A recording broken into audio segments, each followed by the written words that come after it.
Ladies and gentlemen, welcome to the Cannabis Regulation Commission meeting. Today is Thursday, August 11th, 2022. The time now is 2:02 p.m. I'm President Robert Ahn. I'll be chairing this meeting today. The following commissioners have also joined this meeting virtually via Zoom. We have Vice President Mason, Commissioners Crockett and Naro. We also have DCR's Interim Executive Director, Michelle Grotkin, along with members of the department and the City Attorney's Office. I'm going to go over some general instructions before we begin this meeting.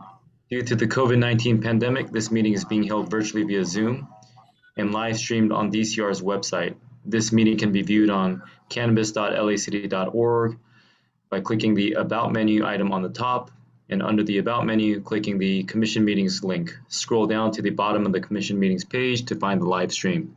You can also listen to this meeting by calling council phone at 213-621-2489 or 818-904-9450 and selecting the number for this meeting. Public comment can be made by calling either 877-853-5257 or 888-475-4499 and to enter meeting ID 860-838-7310. These numbers are also on the agenda. Agenda for today's item can be found on the department's website at cannabis.lacity.org and navigating to the commission page under the About menu. This meeting is being recorded, therefore we ask commissioners, department staff, and members of the public to please state your name clearly when you speak. The audio file will be posted online within 48 hours of the meeting. If you're in the Zoom call, when the item you wish to speak on is called, press *9 to get on the speaking queue. We will call out each speaker by the last 4 digits of their phone number to identify the caller. The caller will be prompted to unmute themselves by dialing *6. If there are no other items you wish to speak on, you can disconnect from this call and view the meeting via the live stream or dial council phone to listen only. We'll be following the agenda order, and today's presentation to the Commission will be available on the department website within 2 business days from the meeting.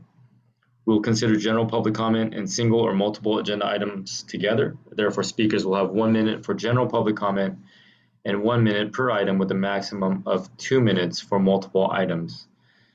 We ask that each speaker state whether they are providing general public comment or which other items they are speaking on so that staff can appropriately time them. If the speaker does not specify which items they're speaking on, only 1 minute will be provided. Let's go ahead and open the general public comment and single or multiple agenda items. Speakers can address the Commission on non-agenda related items that are within the jurisdiction of the Commission or provide public comment for specific items in today's agenda by dialing *9 on your telephone. If you're listening on the live stream and have called to provide public comment, please mute the live stream audio before you speak to eliminate feedback. Okay, commissioners and staff, please mute your microphones. Ms. Treviso, I think we're ready to begin. Please call the first speaker. Caller with phone number ending in 2500. Please state your name and the items you wish to speak on.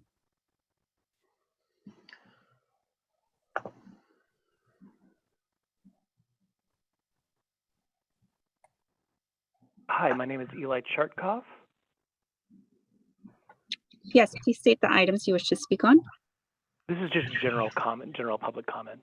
Sure, you have 1 minute. Okay, thank you. I live next door to the Green Earth Collective in Eagle Rock. There was a fatal shooting there a year ago, along with some other violent criminal activity. The DCR told us via the Eagle Rock Neighborhood Council that there would be an investigation into what happened at the Green Earth Collective, and we've never heard anything. We would like an update from the DCR on the status of the investigation, and we've asked through our neighborhood council representatives and also our city council representatives for a meeting with the DCR, and we've received absolutely no response at all. We really need the DCR to answer our questions, give us an update on the investigation, and arrange a meeting with us. Thanks very much. Thank you. If anyone wishes to provide public comment, please dial *9.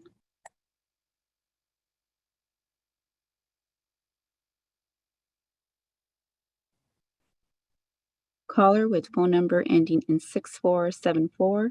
Please state your name and the items you wish to speak on.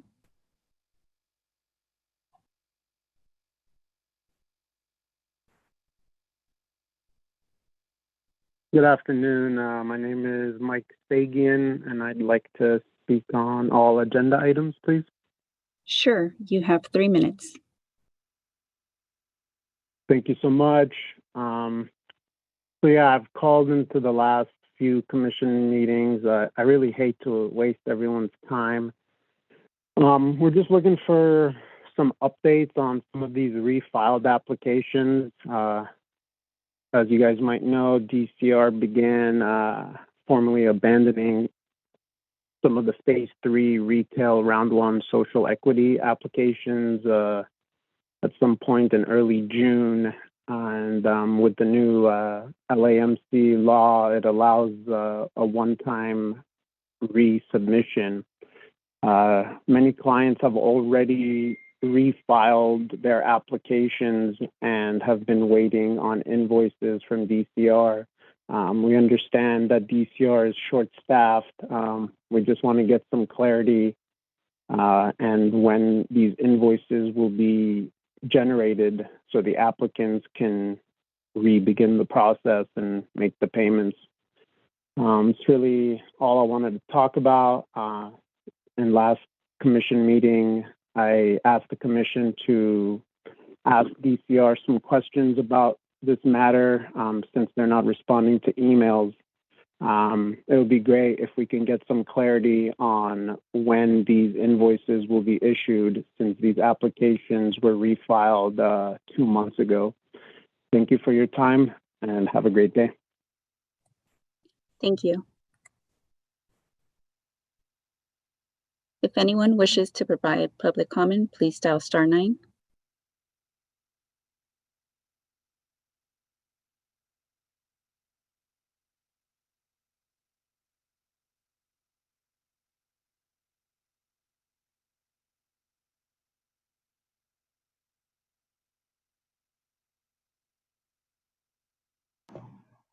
Let's give it a few more minutes, a few more moments. Sure.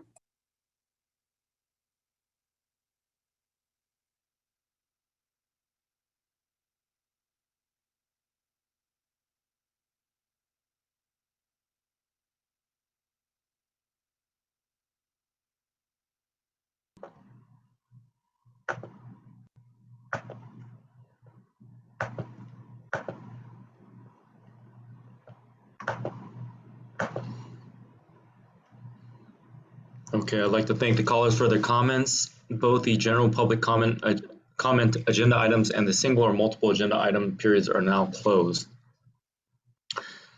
Let's move on to commission business. Item number 1, commissioners, you should have the advanced calendar in front of you. For our future meeting dates, please take a look and advise of any planned absences.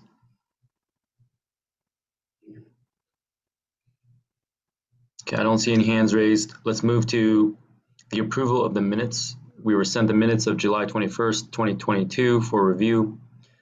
Do I have a motion to approve those minutes?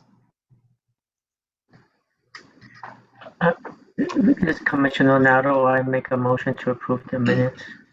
Commissioner Naro with the motion. Do I have a second? This is Commissioner Crockett, a second. Commissioner Crockett with the second. Ms. Treviso, please call the roll. Commissioner Naro, how do you vote? Aye. Commissioner Crockett, how do you vote? Aye. Vice President Mason, how do you vote? Aye. President On, how do you vote? Aye.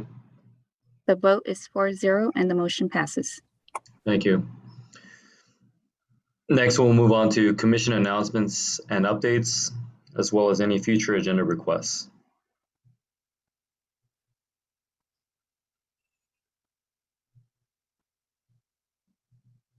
Okay, seeing none, we'll close out item number 1. We'll move on to item number 2.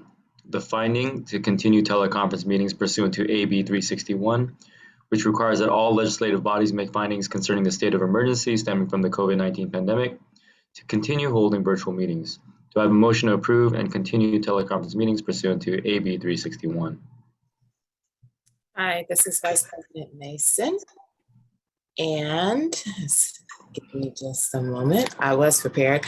I move that the commission determine in accordance with AB 1, Section 3E3, that this legislative body has considered the circumstances of the state of emergency and that the state of emergency continues to directly impact the ability of the members to meet safely in person, and or state or local officials continue to impose or recommend measures to promote social distancing.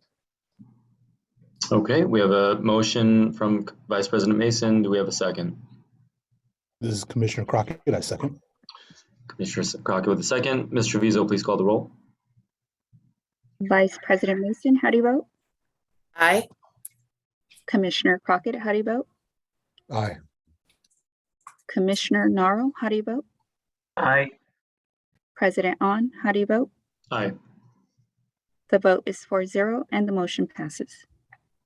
Thank you. Moving on to item number 3. This is the report from DCR regarding the general admission, administration, application, and licensing activities.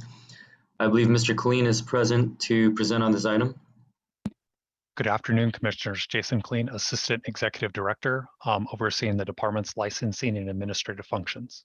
Good afternoon, Mr. Killeen. Good afternoon. I have a few brief updates. First, I would like to give you an update on our vacancy rate.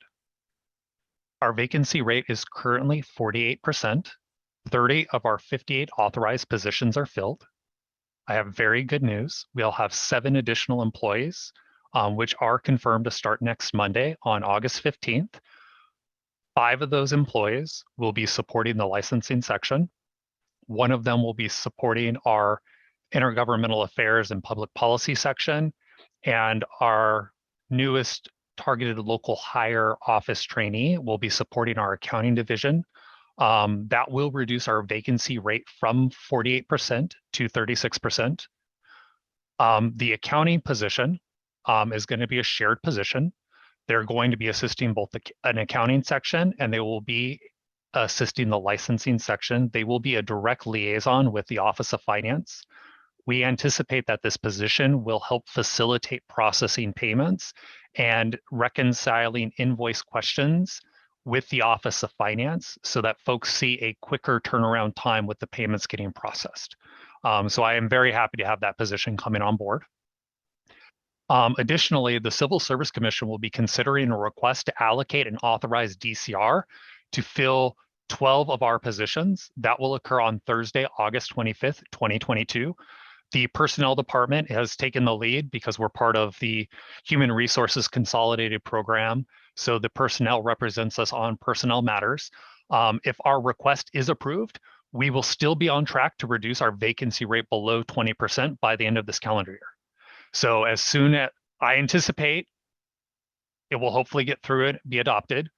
We meet on a weekly basis with our personnel liaison, and we've been conducting interviews to get these positions filled as quickly as possible. So we have interviews and hiring basically going on every single pay period, and we are working to reduce that vacancy rate.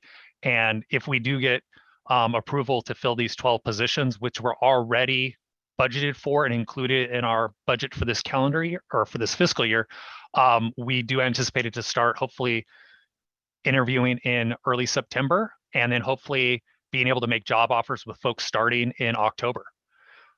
We do still have some critical vacancies.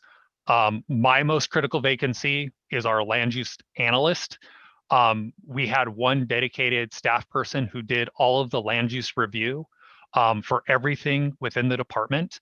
My licensing team is cross-trained to do the pre-application review for the application types, non-storefront delivery, non-volatile manufacturing, cultivation, testing, et cetera, where the department only has to look at distancing from schools, and they have to be, the proposed business premises location has to be distanced at least 600 feet from a school. However, our land use specialist was the one doing all of the relocations, all of the refiling reviews, all of the retail storefront applications and refiling for the phase 3 retail round 1. So there is a delay in getting those processed. For folks that have recently refiled, We were waiting for the sensitive use list to update. So the quarterly update occurred on August 1st, 2022. So the verification date and the data that's going to be utilized when invoices are issued will be based on the most up-to-date sensitive use information. Had DCR invoiced at the end of last month, what would have happened was by the time the applicant had the opportunity to pay the invoice, the sensitive uses utilized to review their request would have changed. So this prevented the sensitive uses from changing during that payment pre-application review refiling process. So they'll have peace of mind that once I've reviewed it for refiling purposes and determined that it is being properly refiled, we will be able to quickly conduct the land use review. And then if eligible, move them into the temporary approval application. I do apologize for those delays, but all applicants that needed the land use review have been delayed. So there aren't folks that are moving quicker to the detriment of other applicants. I do anticipate that that reconciliation and the backlog will be completed over the weekend. We do have folks assisting me in working overtime, and by end of business on August 15th, everybody who's submitted a refiling request will have received an invoice, and they will be able to make arrangements with the Office of Finance to make payment. Critical vacancies, I know for the director, of course, are our assistant general manager. We have 7 supervisor and management positions that are vacant. We do not have a public information director, and we just lost a public relations specialist. So those are all critical needs of the department, and hopefully we'll have the ability to get those filled over the coming months. Next slide, please. As I discussed at the last meeting, we have implemented a legal entity record, and that record number is based on the BTRC. This record is required for all new applications. You cannot submit a pre-application or a temporary approval application unless you are a sole proprietor without creating a legal entity record. And of course, because a legal entity record needs the BTRC number, you must have filed your BTRC application with the Office of Finance prior to creating your legal entity record. For businesses that already have a BTRC, they're able to utilize those numbers. For folks that have not registered, we will be opening up an expedited process so that requesters can submit their completed BTRC application to the Department of Cannabis Regulation. We will be accepting those BTRC applications through our DCR licensing account. We will be working directly with the Cannabis Support Unit so that they will expedite the processing and the issuance of those BTRCs.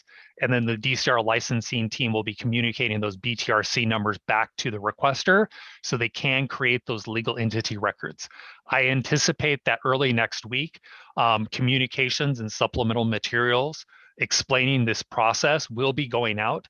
I met with the Office of Finance on Tuesday, and they're committed to expediting this.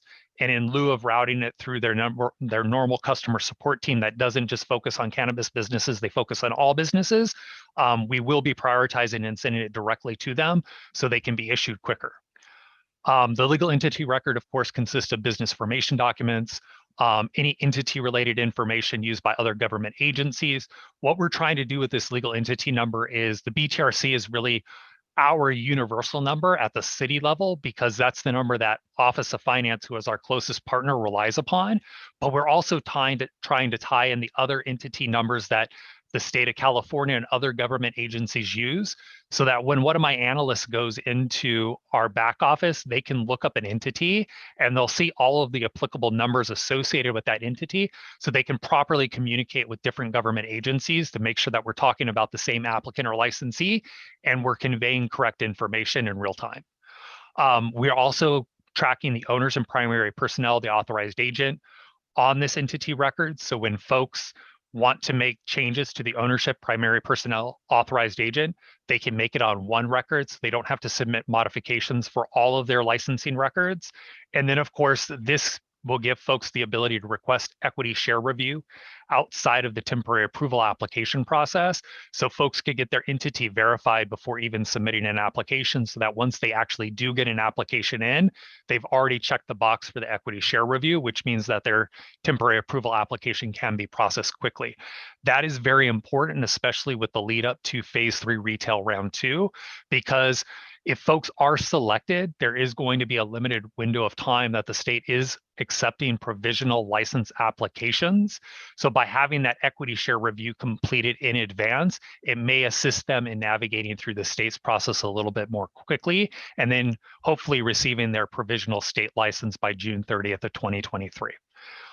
Benefits of this new legal entity record are it's going to reduce the renewal fees, because we're no longer going to be reviewing ownership and primary personnel related information as part of the renewal process. Folks will only need to submit a modification if they are making changes. Otherwise, the documents that exist on the record will continue to exist on the record and also filter down to applications and licenses under that entity record. It will also reduce application fees for entities submitting multiple records. Because we're not looking at this ownership and primary personnel related information, the documents associated with our application process are going to be reduced, which means that the fee is going to be reduced. It also is going to, for the first time ever, make the application fees for general applicants and social equity applicants the same.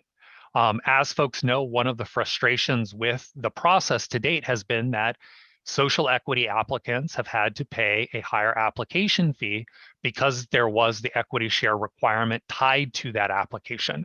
Seeing that a lot of businesses are starting to apply for multiple licenses or licenses in different geographic areas, by moving the equity share review onto the legal entity record, one, that allows us to reduce the barrier of entry for social equity applicants, and it also allows us to standardize the application fees for all applicants. So there is no underside to, applying as a social equity applicant.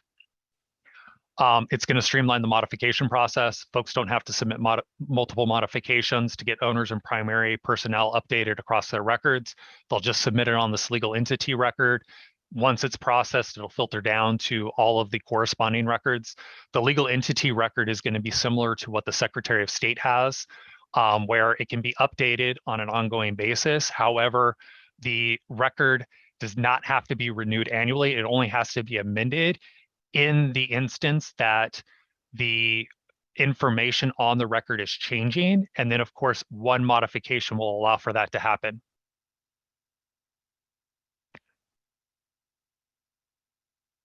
And then, as I previously mentioned, it allows for the equity share review to be conducted outside of the application process, which will hopefully streamline the process for social equity applicants.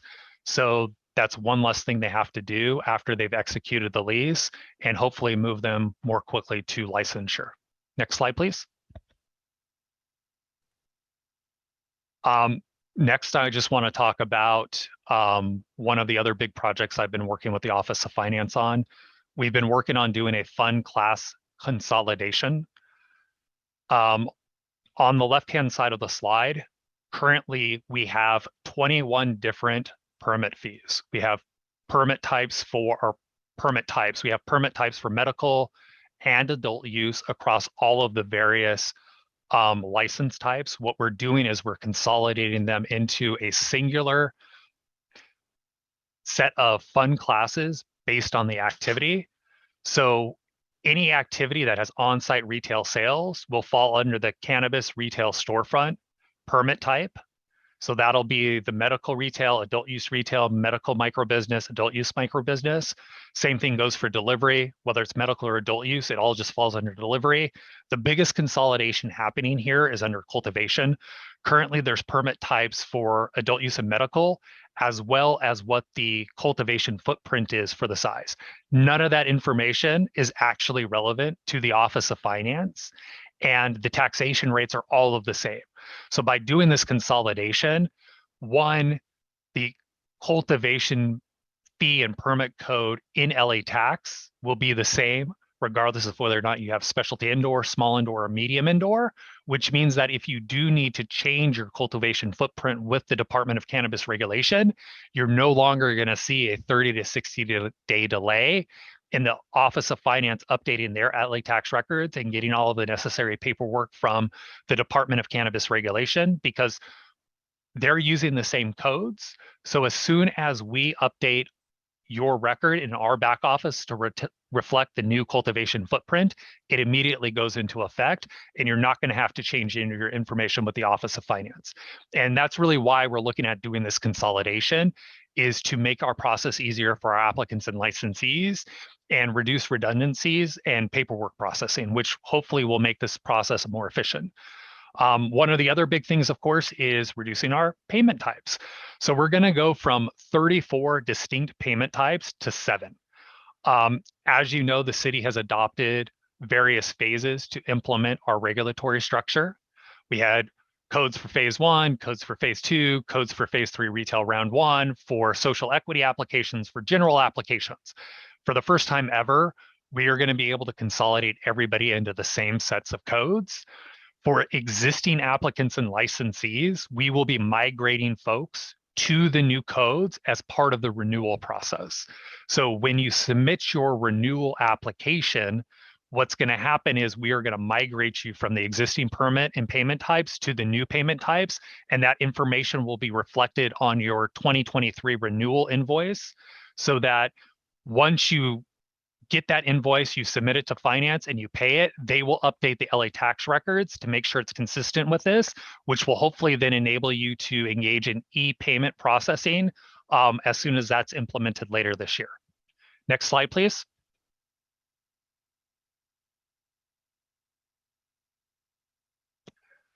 In terms of future enhancements, I'm working with our systems team and the Excella systems team to update the modification request records process. We've heard stakeholders, we've heard the folks that represent the stakeholders. One of the big things, of course, is certain modification requests are now going to be conducted on the legal entity record, not the application record. The nice thing about that is things that could impact somebody's ability to renew a license, or you're waiting on this modification to get processed before you submit it, that's kind of out the window now. You can go ahead and renew your license activity type for the next year, separate and apart from us considering your modification request, because once your ownership change modification request is processed, it'll automatically filter down to any of your open records at that time. The second one is to automate our record updates to enable or disable the modification request processes based on an individual record data. We also want to simplify the process to add non-owner, non-primary personnel contacts. Of course, all of that is happening on the legal entity record. So by moving those contact types off the application record, we will now have a disclosure process that would allow folks to add consultants, lawyers, other non-owner primary personnel contact types, such as updating your neighborhood liaison, adding or deleting a consultant, a lawyer, or any of the, your on-duty manager changing it. You'll be able just to go in, submit a modification request, remove folks that should no longer be on the record as non-owners, non-primary personnel, and add folks that you want. Once you submit the request, there will not be a fee. And then it's just a matter of DCR reviewing in the back office that the ACA reference IDs that you selected match what you were trying to add to the record, and then they'll be immediately applied. So instead of it taking 30 to 60 days to process these modification requests because we're waiting for fees to get paid, and then once it's paid, then we start working on it. Hopefully within 5 to 10 days, non-owner, non-primary personnel contact changes will actually be implemented. The e-payment processing is, of course, dependent on the permit and payment consolidation. By reducing the number of options, and we're significantly reducing those two combinations, which then fold together to make over 100 different combinations of permit payment codes, down into the more simplified version where there's really a one-to-one nexus based on the activity and the payment amount for that activity.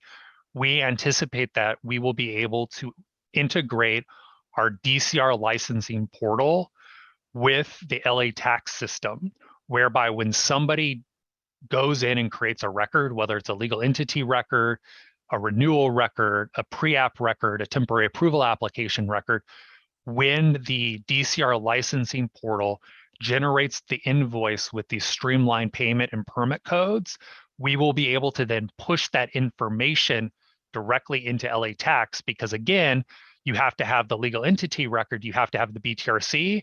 So there's a touch point in LA Tax that exists that we can latch onto to generate that invoice within the LA Tax system, so that an e-payment invoice in their system can be generated so that you can go on and pay by e-check or credit card directly through their system. And then once that interface is also established and you process your payment through their system, the information can be sent from LA Tax directly back into the DCR licensing portal to record that payment. So folks that will take advantage of the future state in the e-payment processing will no longer have to wait weeks in order for their payment to be reflected and for DCR staff to begin working on the records. So that is a major enhancement that the director has been critical on, working with the director at the Office of Finance and making sure this is a priority for her team. They've been drilling it down. We've been meeting on a bi-weekly basis to get this project done. And we do anticipate that the consolidation will be completed by the end of this month, and it will be in place by the time our existing licensees begin the renewal process. And then, of course, we're already working with the Excella team to build these interfaces so that future applicants and our existing applicants and licensees will be able to take advantage of this. And the next last piece is, right now, we have a manual process to update the geographic information system interface. As I mentioned, I had one land use specialist who did all of this stuff for me. And unfortunately, with her transitioning to another job, that falls on my lap until I can get somebody hired and trained up to do this work. So this is a manual process right now where I have to go in and add and delete data points based on the layers. So I'm working closely with a GIS supervisor over at the Department of City Planning. I will be providing them updated information next Monday with sensitive use data that has been filtered to remove things that I know would not be considered a sensitive use, as well as applications and licenses that are reflected in our system.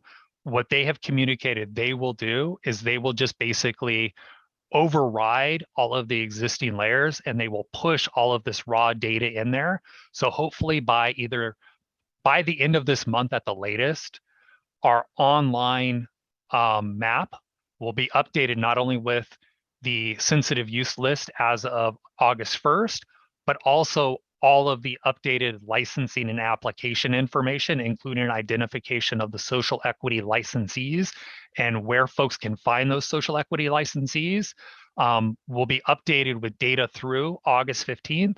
And that will, of course, be posted by the end of the month.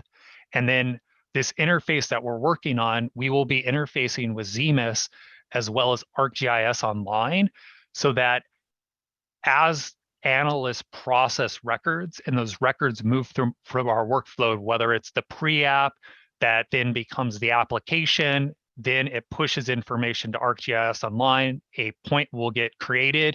When the application record transitions from application to temporarily approved and a license is issued, the data point on the application layer will be removed.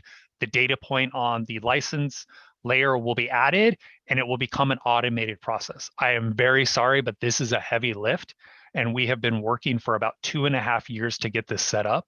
I am thankful to say that the Department of City Planning completed the updates to the zoning information map access system, which is the backbone for our layering and sensitive use plotting within ArcGIS. And their team had met with the Excella team on Wednesday, and we completed the API so that we will be able to automate this process and start publishing this information in near real time before the end of this year. So there's a lot of future system enhancements that are going to make our process better. It's going to make it simpler, and it's going to make it more efficient and seamless for applicants and licensees. Thank you. Next slide. So I'm just going to grab a sip of water before I hop into the verification request status.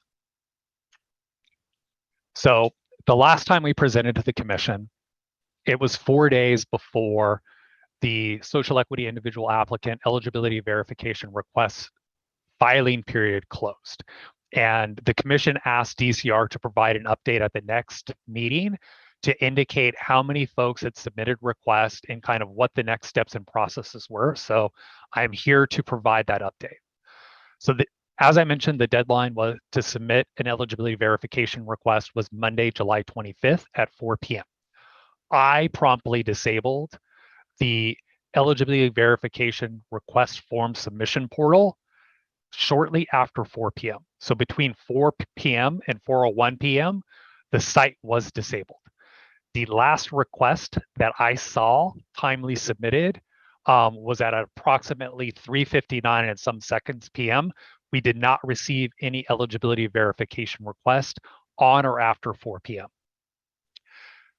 There were 1,275 verification requests submitted. This total does include duplicate records. So the number of unique submissions will be less than the 1,275. I completed a cursory review of these requests.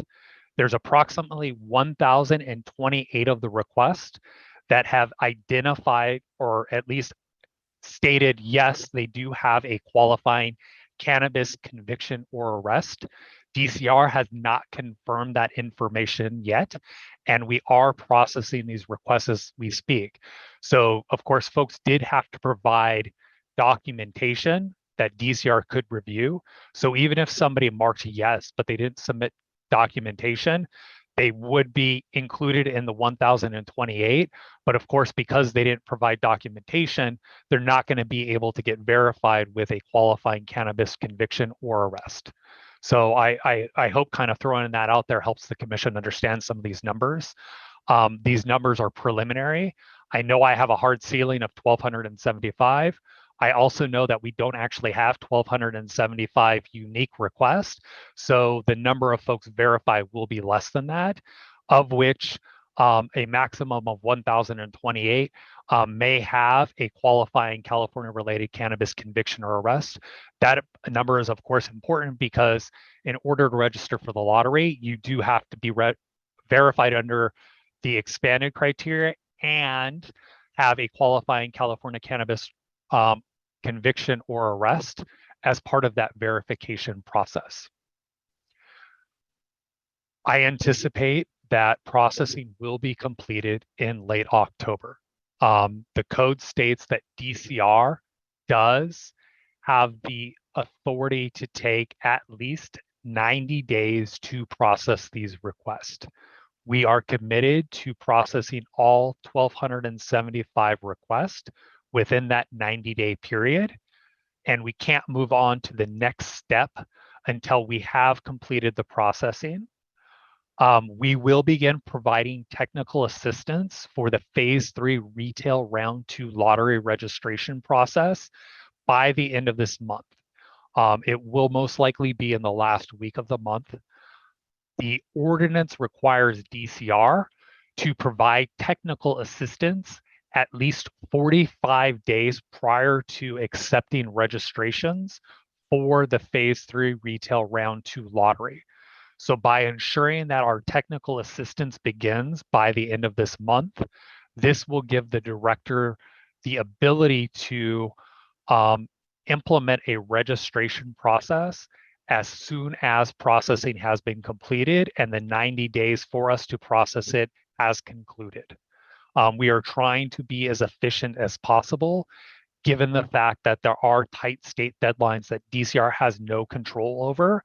And in order for folks to qualify for a provisional license, the state has stated social equity applicants must get their state provisional application in by March 31st, and the state can only issue provisional licenses to social equity applicants until June 30th, 2022. So even if somebody filed their application, if that application hasn't been processed by the state by June 30th, they are no longer eligible for a provisional license. That means the applicant would have to go through the state's annual application process.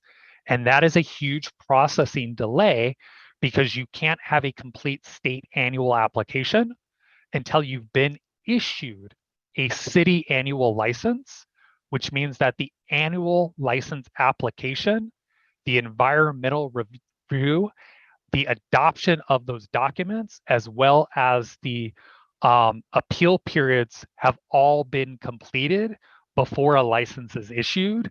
So that will most likely mean that if you don't get your provisional license, it will take at least 12 to 18 months to receive your annual, which means that you will de facto have to sit on a property for a year to a year and a half before you will be able to generate revenue in order to offset those expenditures. So that is something that folks do need to be aware of. And unfortunately, the state made these updates last July, and DCR has no authority to override or circumvent the state's process. And general applicants are starting to realize that because, of course, general applicants do not get the luxury of provisional licenses anymore. They do have to be routed through the annual application process, and they have to get their city annual application before they can have a complete state annual application. This is a big deal. The sunsetting of the state's provisional licensure process is going to fundamentally change how quickly businesses can begin to operate and recuperate costs that they have to incur while they navigate through the bureaucracy that is the application and licensure process. DCR is committed to simplifying that process, and we are working with the City Council to establish a standalone annual application process separate and apart from the temporary approval process so that folks that are not eligible for a provisional license have an alternate path that is more streamlined and tailored to their unique needs and give them the ability to submit all of their documentation up front so that we have everything before us so that we can hopefully deem their annual application complete and then start the process to move a recommendation to the first level decision maker. Currently, the law requires people to go through pre-application, be deemed eligible, go through temporary approval. Once temporary approval is issued, they have the ability to begin the environmental review process. Once the environmental review process is completed, they have the ability to submit their annual application, and then DCR can begin the review. The proposed process would allow for DCR to complete the pre-application review. Folks would still have 1 year to submit their application, whether it's temporary approval or an annual application.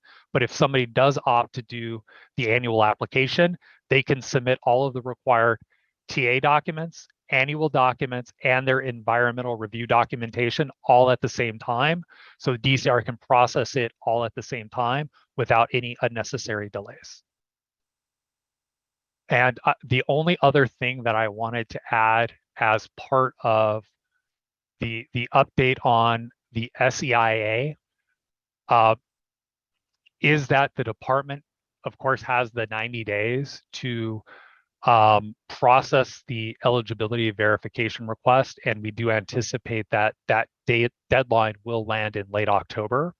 And we still are on track to open registration and conduct the lottery by the end of this year to give selected phase 3 round 2 applicants at least 3 months to make business decisions and submit their state provisional license application in advance of the deadline. And unfortunately, any delay in processing could undermine a selected applicant's ability to get a provisional license application in, which of course could ultimately result in them having to go through the annual license process at the state level, which would be detrimental and significantly delay their ability to begin operating a commercial cannabis business. Next slide, please. And that concludes my presentation. I turn it back over to you, Council President or Commission President. Thank you so much, Mr. Killeen. As usual, very informative presentation. A lot to unpack there. I see Vice President Mason has been waiting patiently with her hand up. Thank you, Commissioner President Ahn. Thank you, Jason, for your presentation. I'm going to echo what President Ahn said. That was a lot to unpack. And I feel like I heard two different things, so I wanted you to clarify something for me. The state licensing process that's currently in place is sunsetting in 2023, correct? Not in 2022. So the state has two distinct processes like the city has. So general applicants had until June 30th of 2022 to get a provisional license. So if you are not a social equity or what the state calls a local equity applicant, you are no longer eligible for a provisional license and you must go through their annual application process, which means that you must get your annual city application before you can even complete their application process. For our social equity applicants, which are the state's local equity applicants, those folks do have until June 30th of 2023 to receive their provisional license. So it is incumbent on DCR to work with this commission and our stakeholders to ensure that our social equity applicants have every opportunity possible to take advantage of the provisional licensure process and get those in before those deadlines hit. Okay, thank you for distinguishing the two. So further to that, we have a class of applicants who may have to wait up until 18 months. Is that correct? The general applicants? Correct. So to address that particular issue, the department is proposing a standalone annual application process. So currently, you have to get temporary approval, go through environmental review before you can even submit an annual application. If the mayor and city council adopt a recommendation that we will be transmitting before the end of the calendar year to establish a formal annual application process, that will allow folks to submit everything required to get an annual license on the front end. So DCR can begin working on all of those documentation in parallel so that we can move them through our process more quickly, which will hopefully reduce that 12 to 18 month time frame down to something closer to 6 months, which is what kind of the high end of the temporary approval process, but it will require legislative amendments. And again, we will be bringing that forward to policymakers. And we are trying to work as quickly as possible to get these recommendations before them. Okay, understood now. Thank you for clarifying and congratulations on the additional staff that's come into and will be coming into the department in the next 60 days. That's very good news and gives a bit of light, a brighter light to the tunnel, if you will. Thank you. You can't see the smile on my face, but every time we add to the licensing team and we expand capacity, it makes me smile. Well, just be forewarned now, you're going to be running out of reasons to not respond to inquiries after a while. Thankfully, I will have staff that will be able to respond to those inquiries and I don't have to do it myself. So I will be very thankful when that happens. That's great to hear. Any other commissioners have any questions or comments? Commissioner Naro. Yes, thank you so much, Jason. I always appreciate your detailed presentations. I do have one question about the land use specialist position. It seems like that's a very critical hire that you need right away. Is the issue that you're not getting qualified candidates, or is this an issue of just a backlog? The position itself is a unique position that requires a unique skill set that unfortunately is limited to a number of classifications that don't exist within the Department of Cannabis Regulation. We were fortunate to hire somebody that came from City Planning's Development Services Center counter, who was familiar with the land use designations, the mapping measurements, and how to navigate the municipal code. And she was a blessing to the department, and she was definitely our subject matter expert. We've been trying to work with building and safety and planning to replicate that success and bring somebody in. Unfortunately, they have their own backlogs and staffing shortages that we're all trying to address. Michelle has reached out to other general managers, and a couple of those general managers are working with her on a short-term solution to give us capacity, to give me time to find somebody with the appropriate skill sets so that they can get trained up and take on this work so that it gets delegated back down to the staff level and I don't become the bottleneck. So unfortunately, I can't bring in somebody that I wanted to bring in, but Michelle is going to find a general manager who's going to give me the resources I need to eliminate the backlog. And I do intend to get the backlog that we have before us eliminated by next Monday. And then hopefully resources will come on board that will prevent the backlog from building up again until we get this land use analyst trained up and doing the work. Okay, no, thank you so much, and thank you and Michelle for trying to address that issue. And I hope you are able to find somebody eventually into that position. Thank you. Yeah, if I can just add to that, commissioners, can you hear me? It's Michelle. Yes. Hello. If I could just add to that, as Jason said, right now, because of COVID, because there was a hiring freeze for a little bit, there is a lot of competition to hire folks going on, not just in our department, but in all city departments. So we're trying to think, and we are thinking creatively about how to get someone into this land use position immediately that has experience so they can help alleviate that burden from Jason. Meanwhile, while we are currently in the hiring process to bring more folks on board onto the licensing team, while we have someone sitting temporarily in the land use position, we're able to train a new person on how to do this role so then we can backfill the land use position with one of our hired individuals. So we're really trying to think creatively outside the box in order to alleviate the potential backlog that could happen on the land use end again. So just want to make sure that makes sense. And Commissioner and I are just building on the director's points. The 5 personnel that will be joining the licensing team, 4 analysts and 1 office trainee to support the email processing and the phones. Those 4 new analysts will be able to get cross-trained on pre-application review and temporary approval application processing, and our supervisors are going to be working with them from day 1, and they're going to be shadowing an existing analyst.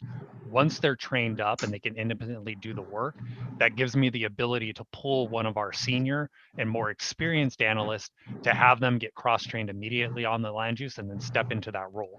So I'm trying to kind of juggle we have capacity issues across the department, but as soon as I get these new resources in that can do the basic work, I can pull somebody more experienced to focus on the more technical work, and they will become that subject matter expert.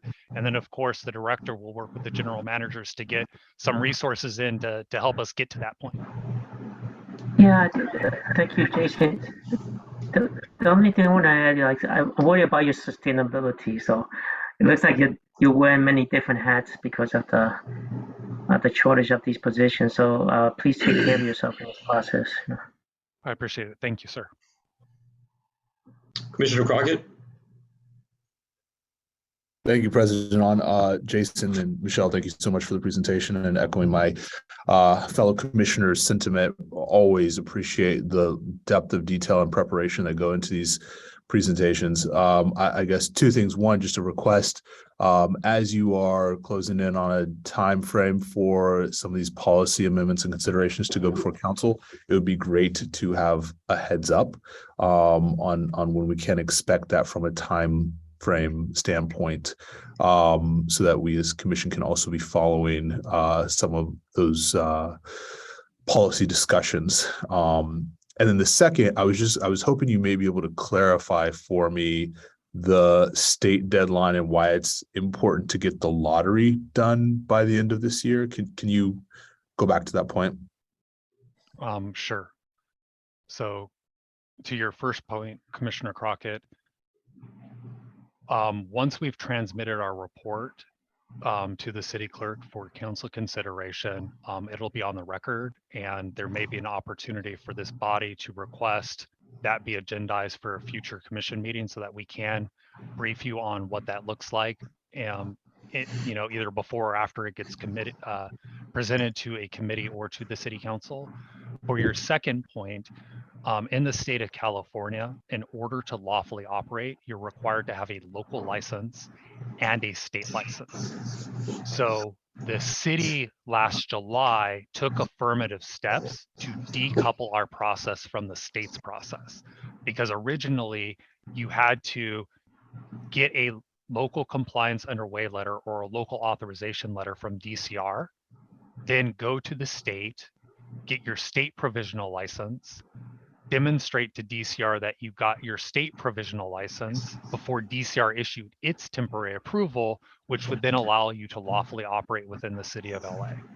Because the state began changing their process, it was in our best interest to decouple from the state, because we saw a problem whereby the state may take a decision to be the second mover and require the city to issue a license or some affirmative action in order to get their license. And if we had two schemes that said you have to have the other person's license to get our license, nobody gets licenses. So we decoupled. The state, unfortunately, has a number of cities and counties that it has to deal with, and those cities and counties have their own unique requirements and desires that they're lobbying for. There are environmental consultants and environmental activists who have been very unhappy with the provisional licensure process, because it allows somebody to get a license and begin to operate before they've completed their environmental review required under CEQA. Now, all of us know that a provisional license is just a temporary license, and you still have to meet the requirements of the annual process, or at some point in time, you may not be able to operate. Nobody has a vested interest in their temporary license. So the state had originally had a sunset for the provisional license. They had a sunset at the end of 2018 for folks to get a temporary approval, which was a requirement to get a provisional license. And then you could renew a provisional license for X amount of time before you had to get the animal. The state had already extended those deadlines to give new cities the opportunity to bring people on. Under the original scheme, DCR the city's regulations never had a sunset date on temporary approval. So we could renew temporary approval into perpetuity until local law and state law settled down and we knew what the final requirements were going to be. And that was intentional from the get-go. Now the state has taken an affirmative action to require an annual license. And because their process requires the city to be the first mover, complete the environmental review, issue an annual license, and then for all of the appeal processes to be resolved before it's considered final for the state's purposes, the state's annual process is going to add a burden on new applicants. Our social equity applicants who have been impacted, who are likely low income or living in a disproportionately impacted area who lack resources, are going to be most hurt by this change, because it's going to require them to secure a location, navigate through our process before they can meet the state's requirements to get their license to operate. So it is important for us as a department, and the director has been pushing this, and she is not letting me miss deadlines, to ensure that at the earliest possible moment, we can go to the next step. She has the discretion to move us to the next step so we can keep moving forward. The importance is selecting folks, identifying who can do it, so that then they can get their paperwork into DCR, they can get their paperwork into the Department of Cannabis Control, so hopefully they get their provisional license.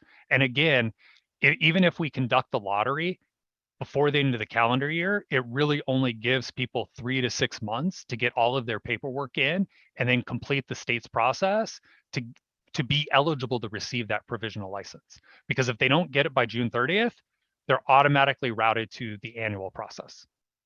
And I hope I answered your question. Yeah, this seems like, yes, you did. You did. Thank you.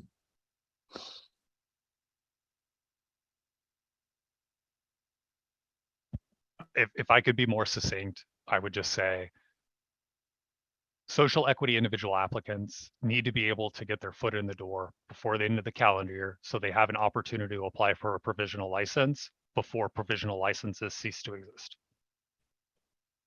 Understood. Commissioner Crockett, is that it, or do you have any follow-up questions? No follow-up questions. I think Yeah. Going back to the initial concern regarding amendments going before council, I think, Jason, to your point, it would be great to get a report of what those amendments are. I know that we will. So just, reiterating our eagerness to see those. Thank you.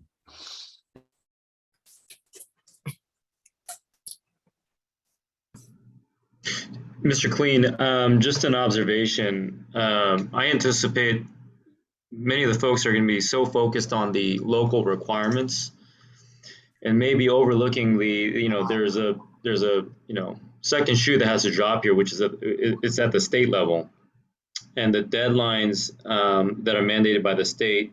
You've got to get the application in by March, and then there's that June 30th deadline. So that is concerning. How do we make sure that this is properly communicated effectively to the applicant so that they are not overlooking the fact that there is a second part to all of this? In other words, I feel like many of the applicants are going to be so focused on the local requirements that there could be some state deadlines that are missed, and then that drops them into the annual licensing lane, right? Yes, thank you, Commissioner President. So what the director is trying to put together is she's got all of her generals kind of moving in parallel. So I'm working on the licensing side. I'm working with the city bureaucracy to streamline our application process, to create new records that will allow prospective social equity applicants to get records created without having to have a temporary approval application before the department. So a prospective social equity individual applicant could create their legal business entity record, get their BTRC, get through the equity share verification process, get the equity share done, so that if they are selected, that's already done. They just need to get the site-specific documents into DCR for consideration, and they can quickly move through. We have capacity to do the initial inspections. You get all your documents in, you get your local compliance underway letter, you're able to apply for your state provisional, and you already know that you have the status necessary to get your state provisional license. That's one of the things we're working on. The second thing we're working on is the director is intentional about opening up the public convenience or necessity process on or around the time the lottery is conducted, because the intent of the lottery is to select a sufficient number of applicants to reach undue concentration citywide for the retail storefront activity. Once, of course, that happens, all new applications will have to be approved by the city council via the public convenience or necessity process in order for them to submit the application to the department. So even if the location was eligible, they would get routed to PCN. They'd have to get the PCN finding before DCR could accept an application. Again, we want to have pieces in place so that people can be proactive in order to get as much done as possible. So if they have the opportunity to submit an application, that application gets processed as quickly as possible. The third piece is, Michelle is trying to drive us to get all of our positions filled. We're meeting with personnel. We're doing interviews every single week. We're making new hires every single pay period. And the intent there is to get that vacancy rate below 20% and before the end of the calendar year. And she has prioritized the licensing positions, which is why so many of those new positions are coming to the licensing team, because we need to take care of our existing applicants and licensees, our prospective social equity applicants because of the state deadline. And then, of course, we have the burden of the environmental review and the annual application process and those state deadlines that we have to deal with. So she's being very deliberate on everybody not dropping the ball and hitting all of these different milestones. Separately, she's working with Rocky and all of the other city agencies on standing up compliance and enforcement, which is a component of the licensed and application review process, and we need that information. So Rocky is getting everything on her end necessary so that when we get into the annual application process, I can be as quickly as possible with my team. And then Dr. Brown, who is the head of our social equity program, she's working directly with vendors and her team to build the collateral materials so that when I am ready to say, okay, technical assistance for this, we have supplemental information and vendors who have already developed materials, presentations and stuff so that DCR can present that information, and then the vendors can assist her team in continuing to provide that information with resources, either directly through one-on-ones through our learning management system. So Michelle has everybody, all hands on deck, and kind of all of the generals are moving forward with their own action plans to make sure that this comes together. Thank you. Vice President Mason.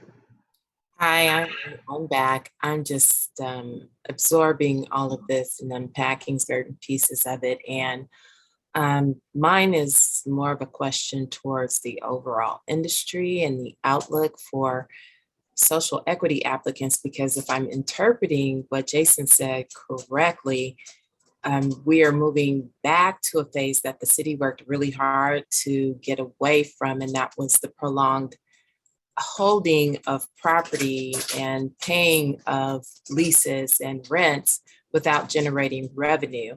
So once this period, once June 30th, 2023 hits, we're going to be right back in that space as a state.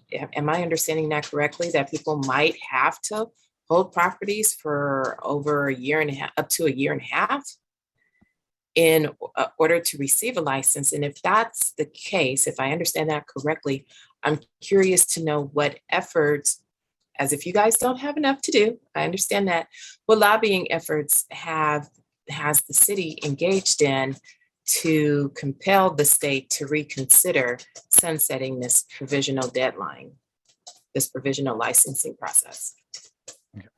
I Thanks. will. Yeah. Thanks, Jason. I'm going to take that question. I was going to defer to you. Yeah, Commissioner Mason, that's an excellent question, and I think you've summed it up perfectly. This is a difficult kind of question to ask because we have to walk a very delicate line with the state. But yes, the department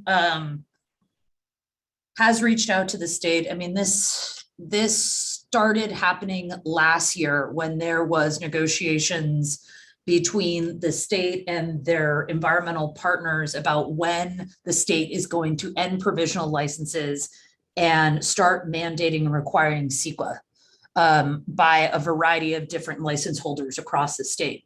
The department went on the record, had private conversations with the state, has lobbied them and asked them to push the deadline, at least for social equity applicants, and they've been immovable. I have heard from folks that are working up at the state right now that there are efforts by some senators to potentially try and incorporate a moratorium on that deadline before the state legislature goes out on recess on August 31st, but I'm not sure that that's going to be possible. So it's not just the department, it's not just, and it's also other cities that are pushing them to extend this deadline, but it's been very difficult. And while they may or may not be considering that, or lobbying efforts by various compassionate legislators and senators are trying to do anything they can possibly do before the state legislature goes on recess. In the meantime, we're accepting this as a reality and trying to move people in the direction of at least local temporary approval / provisional licensure before that deadline comes up. So we're pursuing both routes and both avenues, if that makes sense.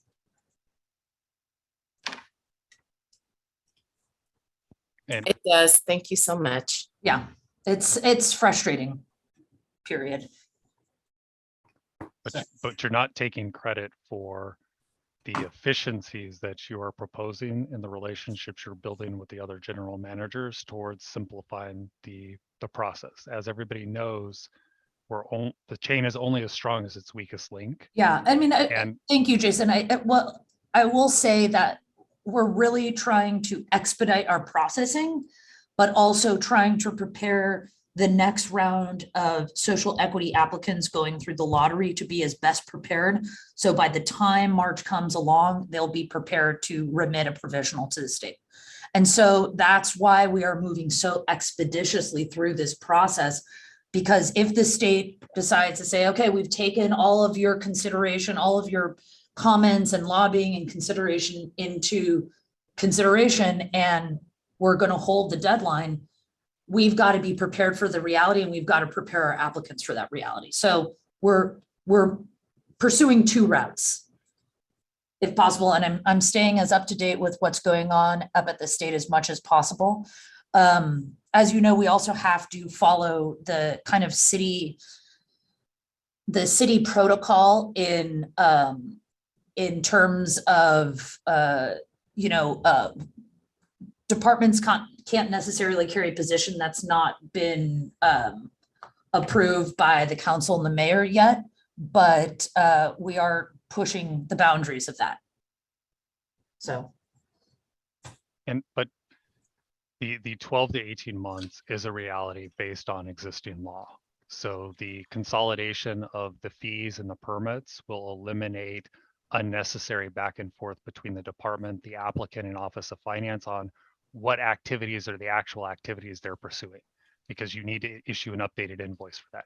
Implementing the e-payment solution will reduce the processing time and the amount of time that it will enhance the ability for somebody to immediately pay, for that payment to be recorded, and then for it to be recorded so that we can start processing the application.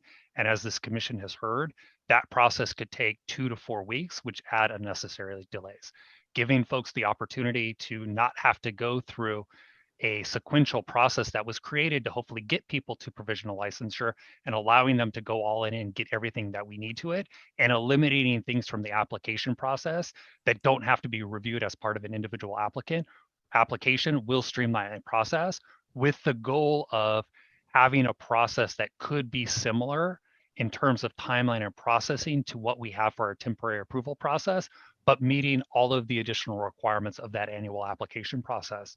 And it is the director's vision that we will hopefully be able to work with policymakers to create a process that allows for people to get an annual license between 3 and 6 months, or at least for that recommendation to be made to a final decision or the first level decision maker for consideration, so that folks don't have to sit on property for any longer than necessary to meet the local and state requirements.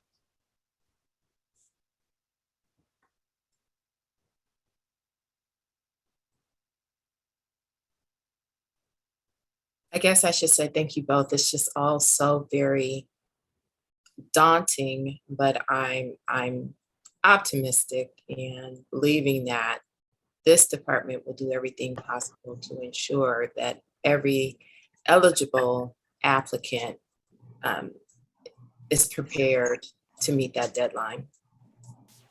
That is our hope, Commissioner. That is our hope, and we're moving expeditiously in that process, and yeah.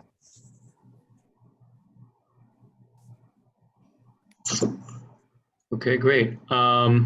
We have Commissioner Naro with his hand up.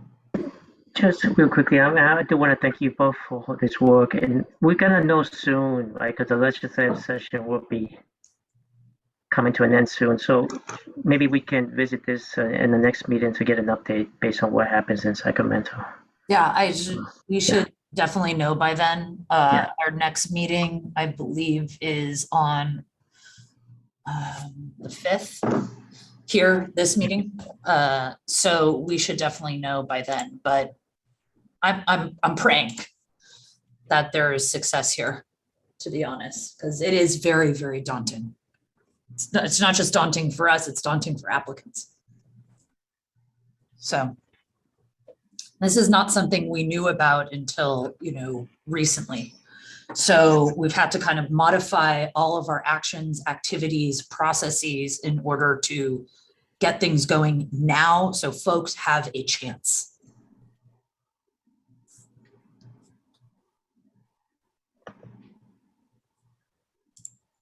Okay.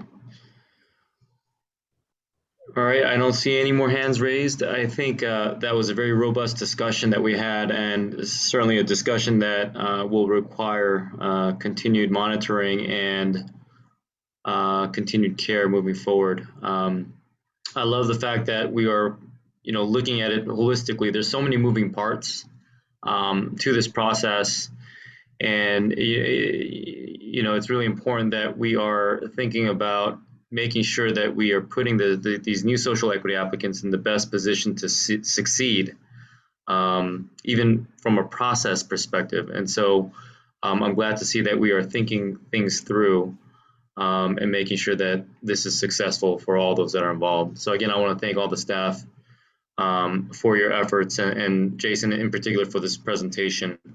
And we look forward to hearing from you at our next meeting. And with that, let's move on to the next item on our agenda. This is item number 4, social equity program updates. Dr. Brown, are you ready? Yes, I am. Thank you, everybody. Everybody take a breath. That was very comprehensive. A lot to unpack, as you all have said. But good afternoon, commissioners. Today, I'll be providing a brief overview of our social equity resources and benefits. As a reminder, I always talk about the mission of the social equity program, and it is to promote equitable ownership and employment opportunities in the cannabis industry in order to decrease disparities in life outcomes for marginalized communities and to address the disproportionate impacts of the war on drugs on those communities. Next slide. And now I'll provide updates on our business licensing and compliance program. Next slide. Some of our benefits of the BLC program include application processing, business licensing and compliance program, our pro bono legal services, and our seed grant program. The program is designed to provide resources and training to applicants and licensees as they navigate the licensure process. I want to be very clear about what our business licensing and compliance is designed to do. Next slide, please. I'm sorry, stay right there. In 2022 alone, we have hosted 5 monthly beachside chats with international technology experts. We've done 30 live webinars covering all topics relevant to running a successful licensed commercial cannabis business and 70 hours of small group advising sessions. Additionally, in 2021, we launched the Learning Management System, or LMS, which contains 100 hours of self-paced educational content and live webinars. This site is available exclusively to our verified social equity individual applicants.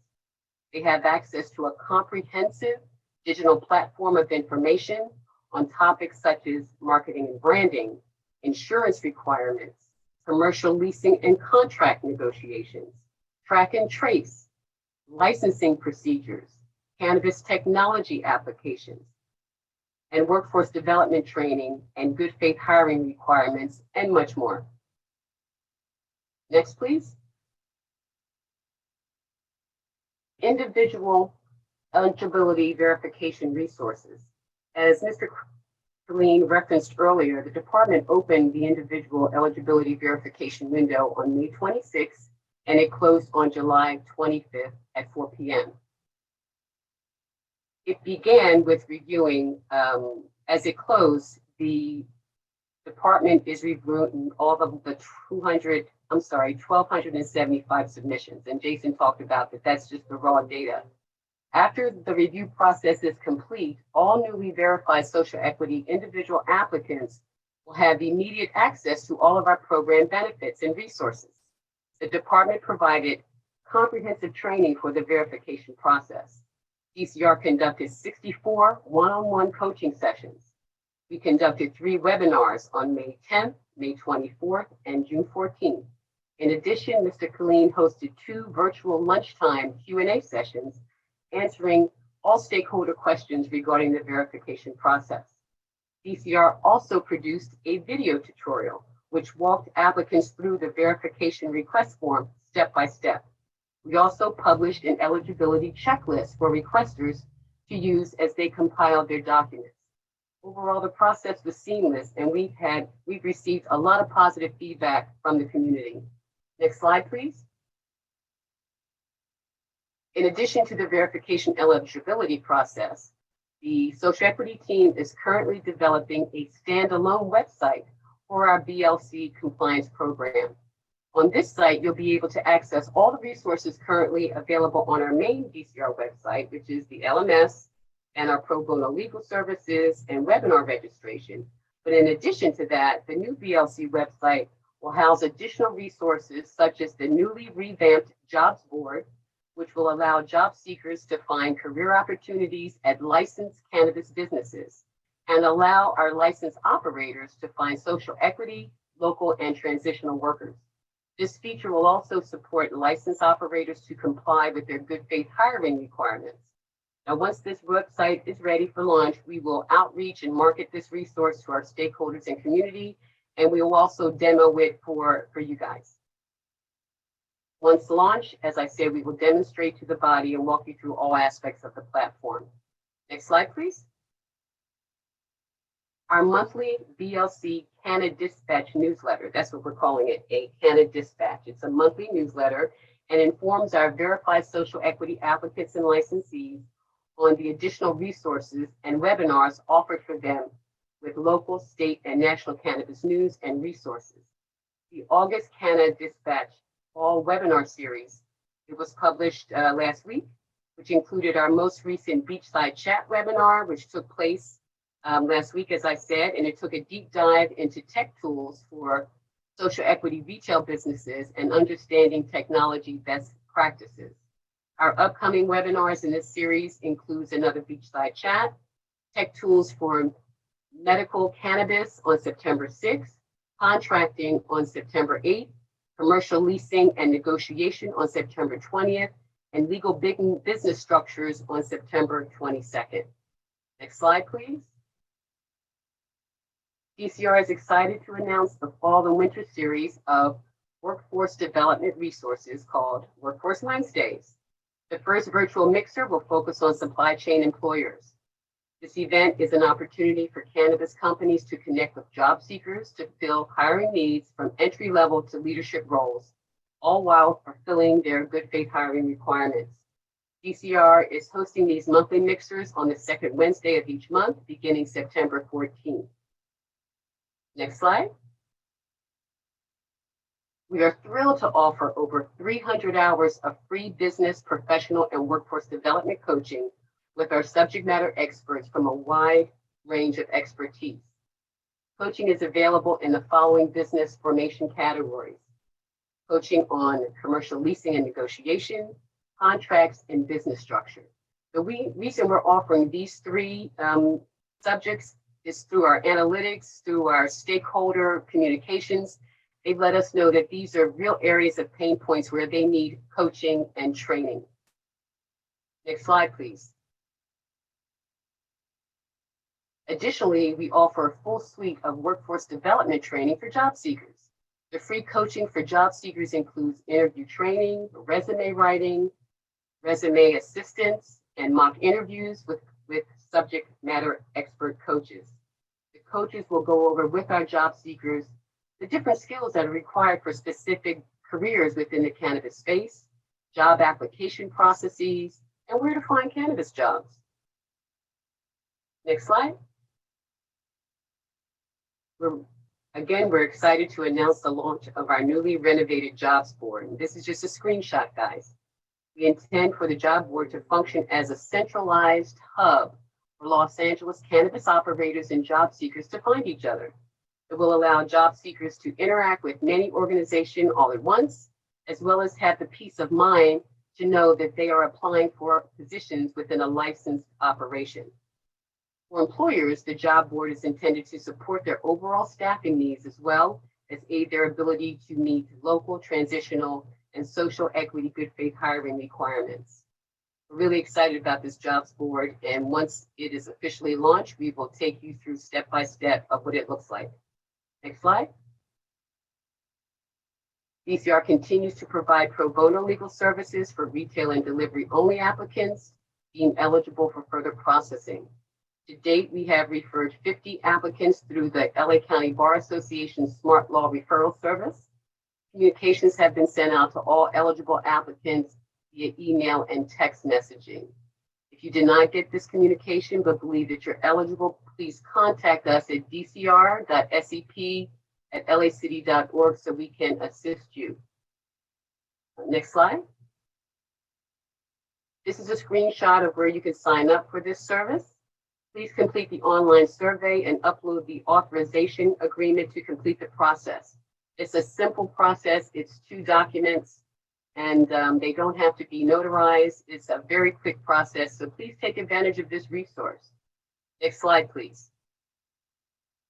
And finally, I'd like to remind the Commission that we have received the funding for the 2022 Cannabis Equity Grant for local jurisdictions, and we're working to develop a rental assistance program for qualified, verified social equity individual applicants and licensees. In partnership with Elevate Impact LA, who did our seed grant program last year, we plan to distribute $5 million to 100 applicants in 2 separate tiers, Seed 1 and Seed 2. Seed 1 will utilize $4 million in funding to provide financial assistance to our Phase 3 Retail Round 1 verified social equity applicants, and Seed 2 will utilize $1 million in funding to provide financial assistance to our verified social equity applicants who are applying for all other license types who have an executed lease. Applicants will utilize our learning management system to complete 3 courses on various business plans, leasing and contract negotiations, and licensing processes as an educational requirement component for funding. Grantees will be able to use funds to pay rent on a fully executed business lease, to finance back rent, to fund a required security deposit, or for build-out cost expenses to meet code requirements. Our goal with this installment of the Cannabis Equity Grant is to assist qualified entrepreneurs with securing and maintaining social equity-owned compliant property and businesses. We're really excited to get this rolling out, and as we launch it, we will, of course, let you know all of the details. And with that, I'll turn it back over to President On. Thank you very much. Okay, thank you for the presentation, Dr. Brown. Love to see the work that you've been doing in this space, and I want to open it up to my fellow commissioners for any questions and deliberations.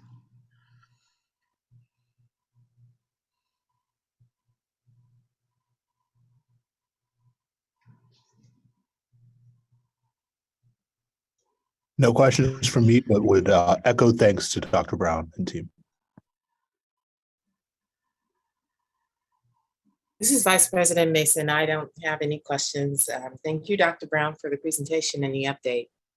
You're welcome. I have no questions either. I do want to thank you as well, Dr. Brown. Dr. Brown, your presentation was too good. No questions from anybody. Oh, well, I'm happy about that. Yeah. We're excited to roll out some of these new initiatives. We really think they're going to be beneficial to our equity entrepreneurs. So stay tuned, guys, and we'll give you more information as soon as we have our launch specific dates, and we can walk you through the different aspects of our programming. Again, thank you for your work, and we look for continued updates and love to see the progression of this program in support of our social equity applicants. So thank you again to you and your team. Thank you. Okay, and with that, I'm going to go ahead and adjourn this meeting. I want to thank everyone for their participation. The time now is 3:30 p.m.